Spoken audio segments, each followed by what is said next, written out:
In a moment, political journalist John Fund would tell us about how the White House is trying to defy all the laws of physics and medical science to keep Joe Biden upright.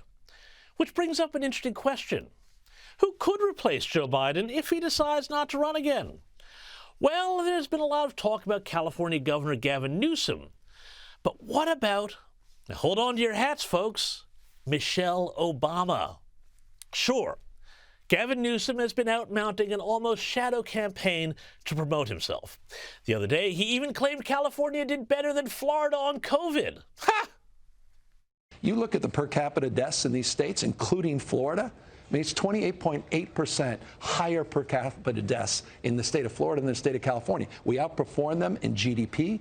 In 2020, we contracted at a lower rate, and we had a higher growth rate in 2021. Yeah, people loved the crime and lockdowns in California so much they left in droves, even if they didn't own a drove. He has also been out defending the Biden administration's virtually open borders.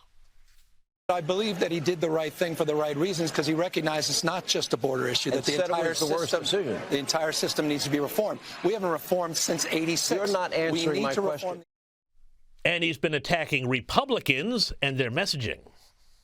I mean, they sell fear and panic around border and crime, but they sell calm and indifference around things like climate change.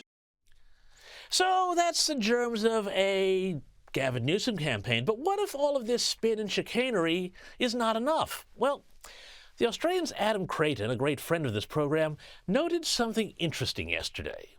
He said, quote, "For the first time in the 2024 presidential election campaign, Donald Trump has become the punter's favorite to win the election. And former First Lady Michelle Obama, who hasn't said anything about running, now has a better shot than Republican hopeful Ron DeSantis, who has been campaigning for 5 months, according to polls and betting markets." According to Analysts Creighton spoke to, Michelle really is a possibility, if only because she is a known quantity who could step in and persuade voters to pull the lever for the Democrats if they had concerns about Joe Biden's weakening health. And you know what? I thought it was crazy. But more that I think about it, it makes a weird sort of sense. This has always been, in many ways, the third term of the Obama administration. Democrats are more interested in a suit of clothes to say the words, and given the left's obsession with identity politics, well, Michelle Obama on the top of the ticket would make it that much easier to send Kamala Harris off to the political equivalent of a weather station in Alaska. Idle speculation? Maybe. But if we've learned anything lately, it's that anything is possible.